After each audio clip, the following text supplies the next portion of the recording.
ज्ञान पिपासु श्रोताओं को संबोधित श्री काजा जिनेन्द्र नमस्कार। आत्मानंदी अनंत सिद्ध अरिहंत आचार्य श्री उपाध्याय जी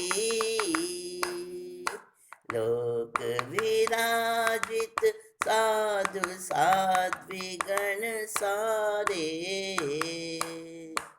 संयम सुशोभित श्री हाथों को जोड़ मान मोड़ वंदन करती हूँ मैं अहर्निशम संबोधि करो प्रदान प्रभु कृपालु पापों का कर सकूं अनंत दोषों को कर सकूं शमन। पंच परमेष्टि भगवंतों समस्त गुरु गुरुनी प्रभु के चरण कमलों में मेरी भाव वंदना अभिवंदना। आप सबको मेरी मंगल भावना संप्रेषित है। दोस्तों, हम आज अभी बात कर रहे हैं, इन दिनों में अपनी हर मीटिंग में हमारी चर्चा चल रही है किसकी? राग और द्वेष की।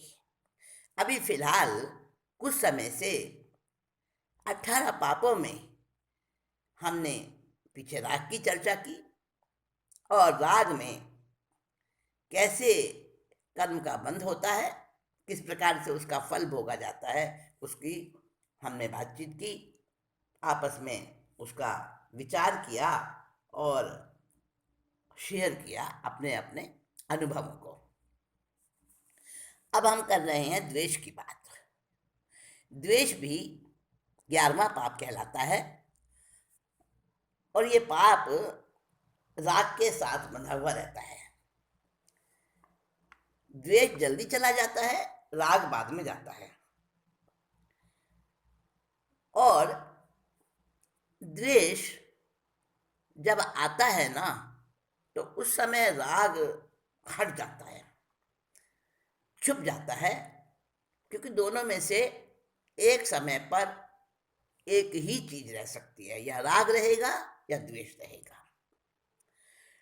लेकिन जो बड़ी बात है समझने की वो ये है कि द्वेष के अंदर बुद्धि भ्रष्ट हो जाती है, इंसान की गति बिगड़ जाती है। राग में भी वही होता है, पर राग जिससे किया जाए उसके साथ समय अच्छा गुजरता है, पर द्वेष जिसके साथ किया जाए वो समय बड़ा कड़वा गुजरता है। जब द्वेष का बंधन होता है तब भी दुख में, कष्टों में होता है, और जब द्वेष को भोगा जाता है, उसके फल को चखा जाता है, उदय में आता है, तब भी वो दुख देता है। राग कम से कम भोगते समय तो मीठा मीठा लगता है ना। हाँ, फल में कठिन होता है, कठोर होता है, दुखदाई होता है, पर एक समय पर तो आनंददायी बनता है। लेकिन द्वेष में ऐसा नहीं है। कहा है, भ्रष्ट होती मति गति, द्वेष न करना कोई, दुर्योधन कोतवाल ने सुनो कैसे शांति खोई। द्वेष से कर्म बांधे थे दुर्योधन कोतवाल के भव में,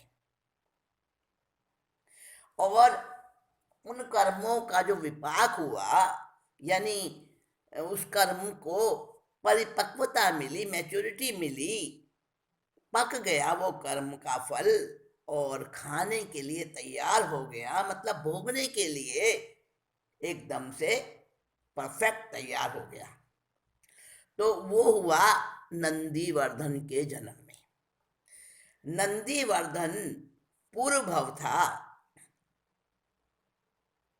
नंदीवर्धन वर्तमान भव था और उसके बैकग्राउंड में जो उसकी भूमिका बनी थी नंदीवर्धन के कष्टों की, वो बनी थी दुर्योधन के भव में।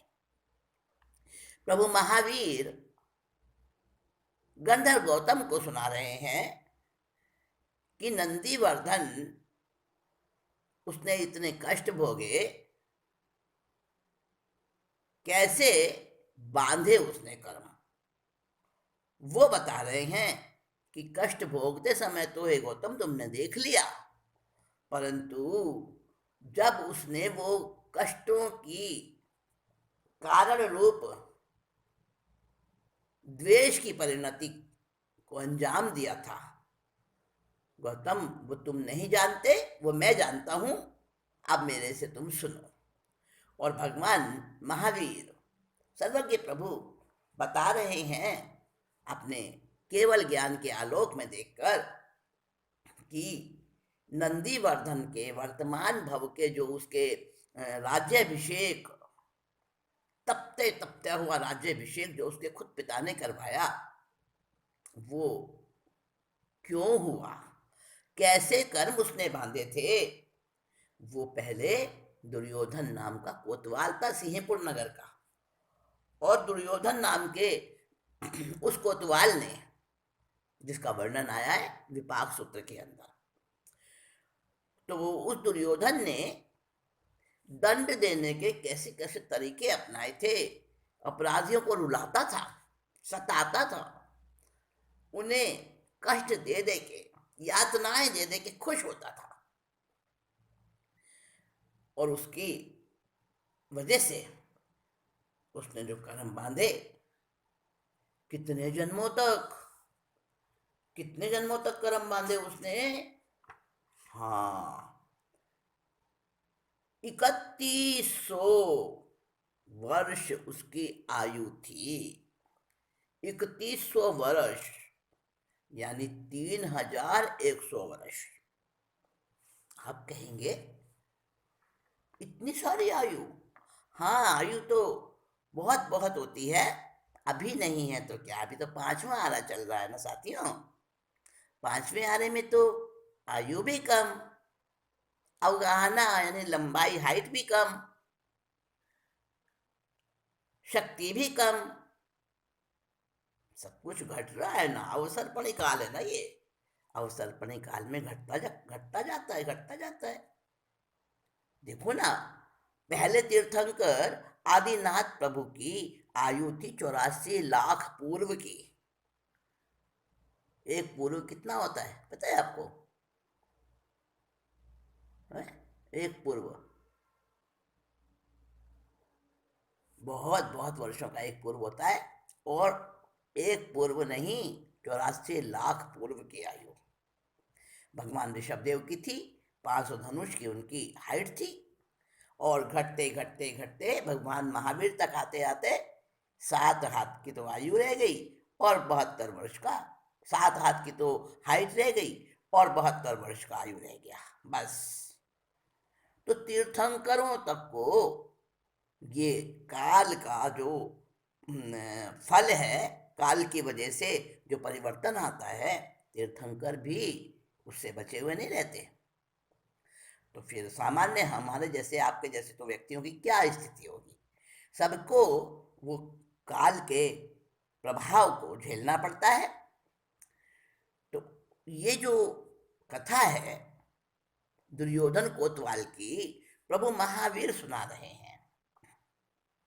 यानी उनके समय में नंदीवर्धन था, गौतम स्वामी उसको देख कर आए थे, उसका राज्याभिषेक तपता हुआ राज्याभिषेक देख कर आए थे, सुनकर आए थे। नंदीवर्धन था और उसके पहले जन्म की एक कथा है। तो समझो चौथे आरे की ही होगी ना, चौथे आरे की कथा है। और उस वक्त अगर 130 3100 वर्ष की आयु हुई, उससे पहले कभी हुई होगी। भगवान महावीर की तो खुद 72 वर्ष की आयु थी। तो उससे पहले किसी काल में 3100 वर्ष की आयु थी उसकी। और उस आयु में कितने वर्षों तक वो कोतवाल पद पर रहा होगा, और उसने कर्म ही कर्म बांधे होंगे, हिंसाकारी द्वेषकारी कर्म। वो क्या सोचा करता था मन में हर समय? सताऊं ज्यादा क्यों कर, हरदम ही वैर रखकर, 3100 उम्र के वर्ष भोगे, 22 सागर तलक रोया, मिले दुख छठी नरक में, दुर्योधन नाम का जालिम, एक कोतवाल सिंहपुर में। 3100 वर्षों की उसकी आयु, पूरी आयु 3100 वर्षों की उसकी, वो उसने भोगी। और जब तक वो कोतवाल पद पर रहा, कोतवाल पद पर रहते हुए हर समय उसके मन में क्या चिंतन चलता था? किसको मारूं, किसको पकड़ूं, किसको सजा दूं, किस प्रकार से उसको सताऊं। बस यही यही उसके चिंतन चलते रहते थे हर समय। नई नई तरकीबें, नई नई तरकीबें खोजता रहता था। तो ऐसे उसने, समझो 3100 वर्ष उम्र के थे, तो कम से कम भी 2000, 1500, 2500 कुछ तो उसने लगातार कोतवाल पद पर रहा होगा ना। तो उसने इतने समय तक ऐसे ही कर्म बांधे, द्वेषकारी हिंसाकारी कर्म। और उसकी वजह से जब वो मरा, कितना भी आतताई हो, कितना भी सताने वाला हो, हिटलर जैसे, मुसोलिनी जैसे, कैसे कैसे आए और चले गए, लोगों को मार मार के, सता सता के, रुला रुला के गए, लेकिन खुद भी तो रोए, खुद भी तो मरे। हाँ, अभी कोई तीर्थंकर नहीं है ना, नहीं तो बता देता कि हिटलर मरकर कहाँ गया, सिकंदर की गति क्या हुई, कैसे कैसे तानाशाह एक से एक बढ़ के, चंगेज खां, औरंगजेब, बड़े बड़े जालिम आए हमारे समय में भी, हम सुनते हैं। अब उनकी हालत क्या बनी होगी, कौन से नरक में गए होंगे, ये तो हमें बताने वाले कोई सर्वज्ञ प्रभु नहीं है आजकल। पर बात फैक्ट है, इसमें कोई दो राय नहीं कि वो भी अपने कर्मों का फल जरूर भोग रहे होंगे। हर व्यक्ति भोगता है, राय रत्ती का भी फर्क नहीं है इसमें। तो यहां बता रहे हैं प्रभु महावीर कि हर समय उसके मन में यही था, ज्यादा ज्यादा कैसे सताऊं। और 3100 उम्र के वर्ष भोगे उसने आयु के। फिर उसकी मौत आई, खुद भी मरा और मरकर छठी नरक में गया। दोस्तों, छठी नरक की स्थिति बताई है भाई सागरोपम की। भाई सागरोपम तक उसने वहां छठी नरक में दुख भोगे और रोता तड़पता रहा, कोई बचाने वाला नहीं मिलता है वहां। निकल के फिर नरक से मृगा लोढ़ा के जैसे, तिरंच और नरक के अनेकों भव करे, सभी जन्मों में द्वेषीपन रहा कायम दुर्योधन में। उसकी आत्मा में जहां जहां भी वो गया, द्वेष का भाव हमेशा रहा। जैसे मृगा लोढ़ा की कथा सुनी है ना, मृगा लोढ़ा जो विपाक सूत्र में ही आई है, ये भी दुख विपाक में ही आई है। उसने कर्म बांधे थे मृगा लोढ़ा ने, राजा का पुत्र बना था, लेकिन पहले जन्म में इकाई था, इकाई राठौड़। और वहां उसने कर्म बांधे थे ऐसे ही मृगालोढ़ा की तरह नरक से निकला वो। त्रियंच और नरक के अनेकों भव करे। कभी त्रियंच में जाता, फिर नरक में जाता, फिर त्रियंच में जाता, फिर नरक में जाता। यानी मनुष्य और देव को तो कोई जन्म मिले ही नहीं उसे। और अनेकों अनेकों जन्म मरण करता करता जहां जहां भी वो गया, सभी सभी जन्मों में उसके अंदर द्वेष भरा रहा। उसके आत्मा में वो कायम रहा द्वेष। द्वेष नहीं गया उसके मन से। और फिर अब वर्तमान में आ गए हैं। भूतकाल की बात पूरी कर दी, अब आ गए हैं एट प्रेजेंट। श्री राम राजा के घर जन्मा है पुत्र बनकर, नंदीवर्धन वो कुंवर, करते हो जिसकी बात। पूरी हुई 60 की आयु, जाएगा पहली पृथ्वी में। दुर्योधन नाम का जालिम, था कोतवाल एक सिंहपुर में। आप देखो, वही घूमता घूमता नरक और त्रियंचों में उसकी आत्मा, किसकी आत्मा? दुर्योधन कोतवाल जो बना था वही आत्मा अनेकों नरकों त्रियंचों के भव करके और अब श्री राम राजा के घर पुत्र बनकर जन्मा है। और नंदीवर्धन जिसका नाम, जिसकी तुम बात कर रहे हो, जिसको तुम देख कर आए हो, तपता हुआ राज्याभिषेक जिसका देखा तुमने, जिसकी बात तुम सुनकर आए हो नगरी में और मेरे से पूछ रहे हो, 60 वर्ष की वो अपनी आयु भोग कर आज उसको जो राज्याभिषेक करते हुए मनन मिला है ना, तो पहले नरक में जाएगा। दुर्योधन नाम का वो कोतवाल, उसकी आत्मा है वो। आज नंदीवर्धन के रूप में जानते हो उसे, लेकिन वही दुर्योधन था। पहली नरक में जाएगा वो। हे भगवान, ये तो मैंने सुन लिया, प्रभु ये और बता दो कि क्या उसकी ये आत्मा कभी सुधरेगी भी, कभी उद्धार भी होगा उसका? आगे क्या बनेगा, आगे उसका हाल क्या होगा प्रभु? मैं बड़ा सुनने के लिए उत्सुक हूं। गौतम स्वामी की इस विनती पर प्रभु महावीर ने आगे बताया उसका भविष्य। उपजेगा हस्तिनापुर बड़ा सा मच्छ होकर, धीवर के हाथों पड़कर तजेगा प्राण वो। नरक फिर भोग के जन्मे, वहीं एक सेठ के घर में। दुर्योधन नाम का जालिम, था एक कोतवाल सिंहपुर में। हे गौतम, इसके बाद नरक में जब वो आत्मा पहुंच गई है, मरता है, उसी समय अगले जन्म में जाकर, अगली जगह पर जाकर जन्म ले लेता है। वो तपता हुआ राज्याभिषेक, उसी समय उसके प्राण निकल गए जब उसका राज्याभिषेक हुआ, और वह पहले नरक में जाके उत्पन्न हो गया, तुम्बी के अंदर। हाँ, तो तुम्बियाँ होती है ना, तुम्बियों में जन्म होता है। वो पहले नरक में उत्पन्न हो गया और वहाँ की एक सागरोपम की उत्कृष्ट स्थिति है। वहाँ की जितनी भी उसकी आयु उसने बांधी होगी, वो आयु भोगेगा अपनी पूरी, क्योंकि वहाँ बीच में तो मर नहीं सकते, आयु पूरी भोगनी ही पड़ती है। निरुपक्रम आयु होती है वहाँ की। तो आयु भोग कर पूरी आयु भोगेगा, वहाँ की नरक की कष्ट सहता सहता आयु पूरी करेगा। उसके बाद हस्तिनापुर में जन्मेगा वो। हस्तिनापुर में इंसान नहीं बनेगा, मनुष्य नहीं बनेगा, बड़ा मच्छ बनेगा वो, यानी एक नर मछली बनेगा वो, मच्छ बनेगा, बड़ा सा मच्छ।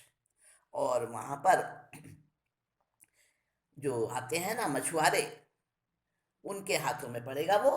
किसी मछुआरे के हाथ पड़ जाएगा, वो पकड़ लेगा मछुआरा उसको, और वहां पर उसके प्राण समाप्त हो जाएंगे। फिर नरक में जन्मेगा, फिर नरक में जाएगा, और नरक में जाने के बाद अगला जन्म होगा उसका, जब उसके कर्म थोड़े हल्के पड़ जाएंगे, फिर अगला जन्म होगा एक सेठ के घर में। अब उसके दुखों का किनारा आ रहा है गौतम। अब सेठ के घर में जब वो जन्मेगा, भविष्य की बात बता रहे हैं आगे की, जब वो सेठ के घर में जन्मेगा, फिर क्या होगा उसके साथ? भावों का गुल खिलेगा, साधु संपर्क मिलेगा, संबोधि सुर निकलेगा जीवन सितार से। विशुद्ध संयम के पालन से आनंद भोगेगा मुक्ति में। दुर्योधन नाम का जालिम था कोतवाले के सिंहपुर में। भगवान महावीर ने गौतम की जिज्ञासा पर आगे आगे भविष्य की बात बताई कि उसकी आत्मा भव्य आत्मा है, मोक्ष में जाने वाली आत्मा है। कर्मों का फल तो भोगेगा, हर किसी को भोगना पड़ता है, और फिर उसकी मुक्ति भी होगी। कैसे मुक्ति होगी?